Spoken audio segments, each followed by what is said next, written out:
We are back on Morning Line. Our guest with us this morning, malpractice attorney Clint Kelly here in Middle Tennessee. And as we move on, I don't want to get too, you come on a regular basis, and I know people wait sometimes to call and ask questions. Don't think we're just talking about the Vaught case. If you have a question about malpractice, real quick, before we get to the point about what you can do to protect yourself, remind folks what a malpractice case is. Yeah, this is sort of a working lesson here, what you're seeing on TV, which is it is a major medical mistake that leads to a severe injury or catastrophic injury, which is precisely what occurred here. Paralysis, death, brain damage, the types of injuries where the patient can't take care of themselves anymore or has medical expenses that they can't pay for. Those are the types of cases that I handle, and this would be the kind of case that I would want to take, because it's a case where you're not only helping a family as best you can, but you're also trying to send a message that this type of bad health care won't be tolerated. I've had some people who have called in, and since you were last on, just wondering, they're not calling at the moment, this person, but asking about, have you represented folks who have had hip or knee replacement type surgeries and whatever reason, something didn't go right? Like the doctors, maybe in one case, someone contacted me and said that the situation was such that they didn't want him. Normally you get up right away and start working, but in this case they were saying you need to delay getting up and walking, and they didn't tell him that because of the specialized situation. And so he did get up and exercise like he had on other hips, and now it's all locked up and he's bedridden and he's lost feeling in his leg, and they found out, wait a second, you mean you were up walking on this? You were supposed to rest for another 2 or 3 days, and they never told him that. Something like that. Do you ever have cases like that? Yeah, I've had cases where the doctor put the wrong hardware in. Okay. The wrong knee or the wrong shoulder, and had to go in and replace it, or it got infected and had to get replaced. The problem with those cases, unfortunately, for the patient is the patient tends to make some type of recovery. Now, it's not ever 100%, but if you get 80% of your function out of your knee or 70% of the function out of your shoulder, then the hospital, the doctor says, okay, fine. What are your damages? You get to use your arm, you get to use your knee. Tell us what exactly we need to pay for other than your medical expenses. And those are the types of cases where doctors, insurance companies for doctors and insurance companies for hospitals, they just rear back and defend because the risk is fairly small. They don't have to pay anything. Makes sense. Okay. Before we get to more of that, let me just get you to answer the question about, all right, I saw what happened in this Vaught case. I have a loved one going in for surgery, or when you go to any hospital, first, you said always all along, check on the hospital first, referrals, like I've told you. If me or a loved one has to go to the hospital, one of the first calls I'm making is to Clint. Depending, and I'd be like, where do I go for this? Or more importantly, where not to? Exactly. How do people find out what are the good hospitals and what are not the ones? I'm not going to ask you to list them, obviously, but call me. Call Clint. I mean, there's unfortunately very little data out there that you can look up on hospitals. They're basically within a bubble of their own. Doctors, you can go to the Department of Health licensure verification website to determine, first of all, his healthcare provider license, and then if you scroll down to the bottom, you can see whether they've ever been disciplined by the Department of Health or whether they've paid settlements anywhere above $75,000. The problem is many of these settlements are confidential. Basically, all of them are confidential, and some of them are buried under the hospital's corporate umbrella, so they don't have to be reported. So there may be, when you look at the bottom, you say, well, this doctor's never paid a settlement. Well, yeah, they have. It's just it was shoveled under the hospital's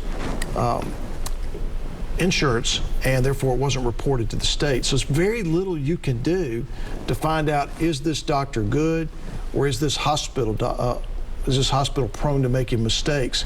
I know it from my experience, what I do every day, but that's only because it's my career.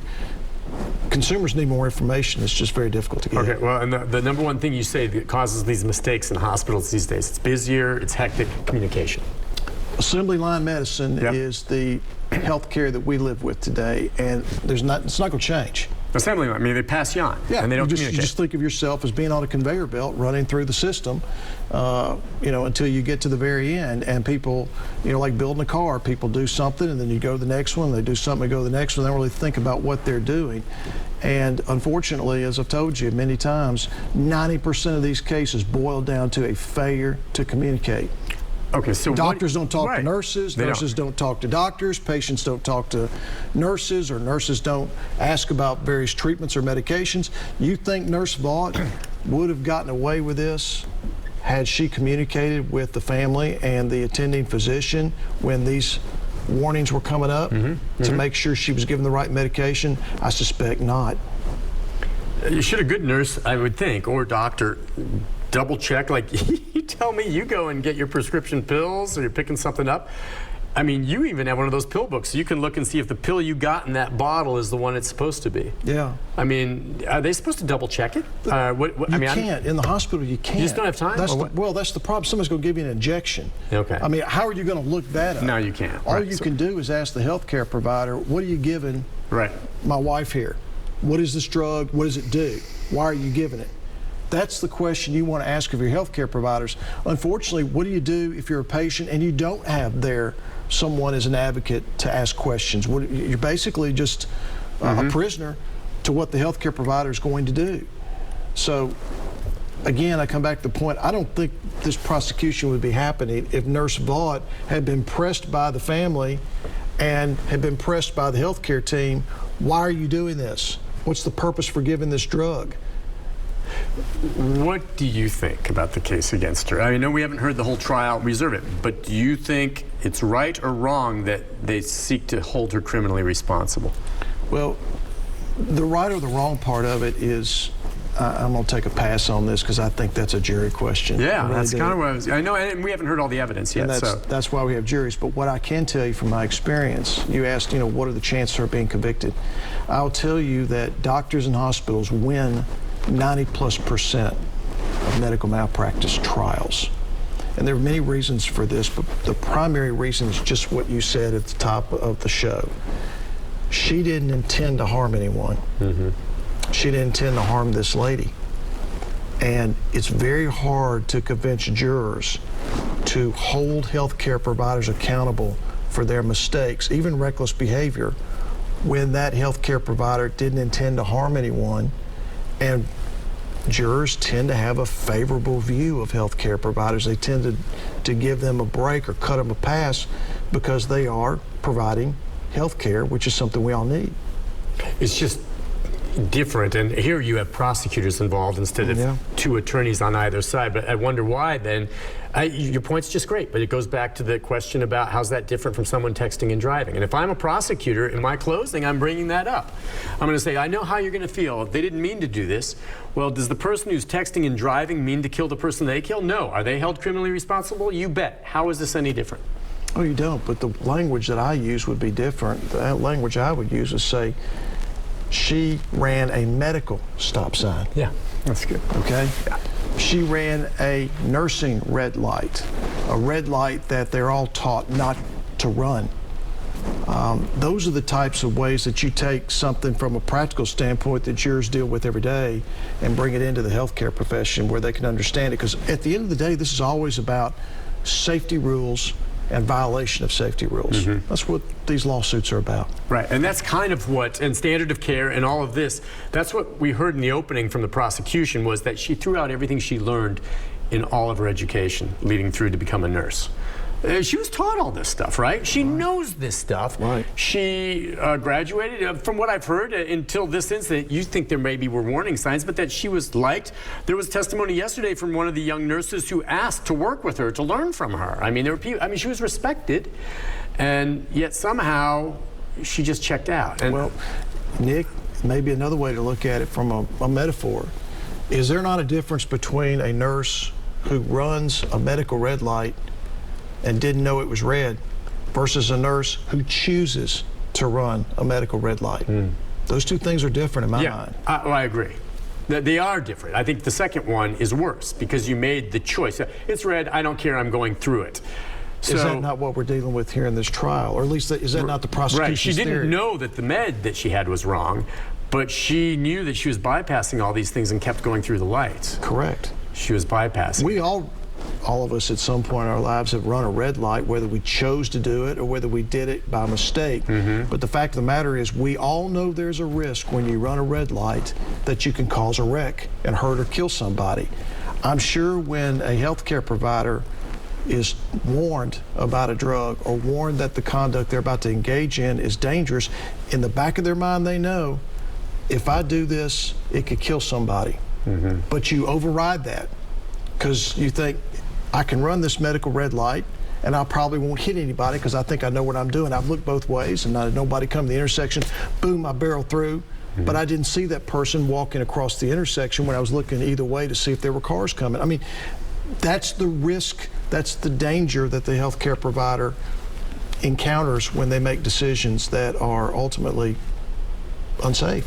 All right, if she's convicted at trial here, I mean, we've talked about how and that's a big if right now, but if she is, the whole country to some degree is paying attention to this, especially in the medical profession. Will it have a chilling effect on the industry, do you think? Does it set a precedent?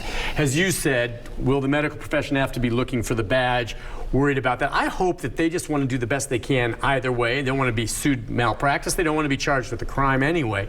But could this set a precedent in a way? Because I'm telling you, people in California are watching this trial. Nick, in my world, from the time I started handling these cases 30 years ago, nurses and doctors have been covering up their bad care.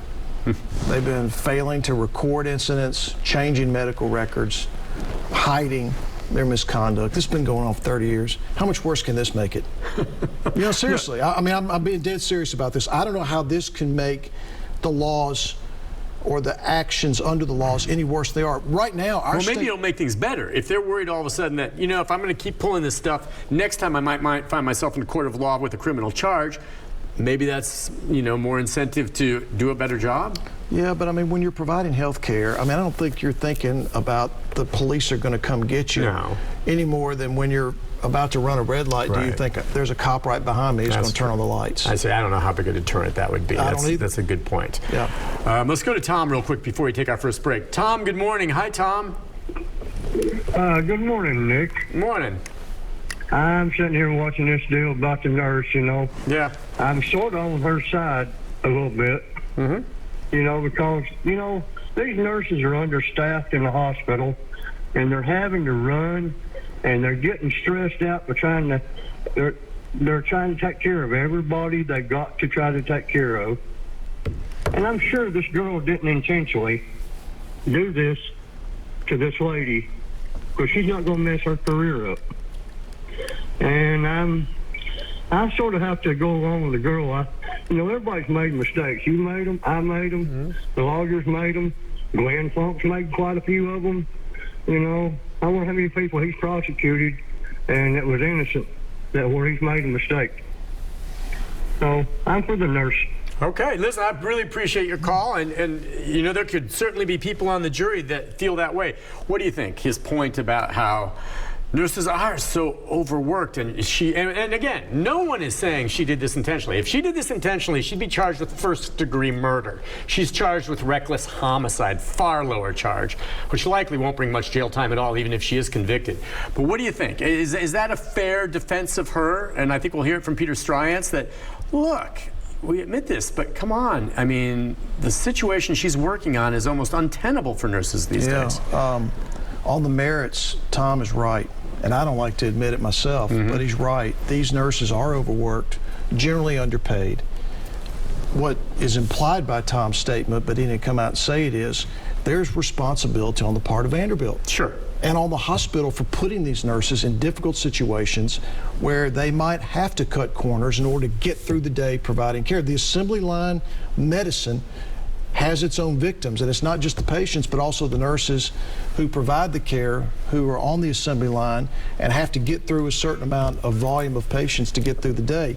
I think the flip side of the coin, though, that I would respond to Tom is, if this were Tom's mother, would Tom have the same opinion?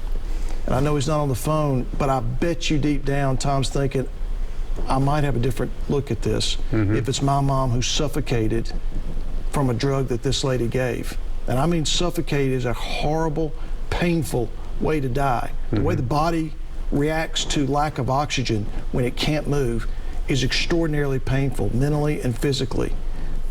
Would Tom have the same opinion? That's a great question, and I kind of brought that up. I keep thinking if that was a loved one of mine. And the difference is I might still have the same opinion as Tom if it was my own mother who died that way. And when we looked into it, we realized that there was an emergency in another room. She had to grab the pill, didn't have time to look at it after going through all the proper protocol, and gave the wrong one. And there was just one skipped fail-safe. But, and I might have said, you know what, it's awful, but I understand she was under stress, she missed it, okay. But Glenn Funk is saying there's 10 missed fail-safes, okay? We'll see if they play them out in court. That many in a row, and I'm like, wait a second, I might be able to cut you slack on 1 or 2, but that you just kept jumping through all these hoops to the point that, I mean, that's reckless. Well, it's like he's right. We all make mistakes professionally. Yeah, oh, absolutely. Where no one's blameless here. No one has clean hands. I'd like to think that the mistakes I make are mistakes that are ones that may be singular. They're not repeated, unsafe, dangerous choices. I'd like to think that those of us who've made mistakes don't go that far. And that's the question here. Did she simply go too far versus what the doctors and hospitals like to use is the honest mistake defense? Yeah, and the difference too, though, for the medical community, you and I make mistakes. Hell, as in the journalism business, I've made mistakes.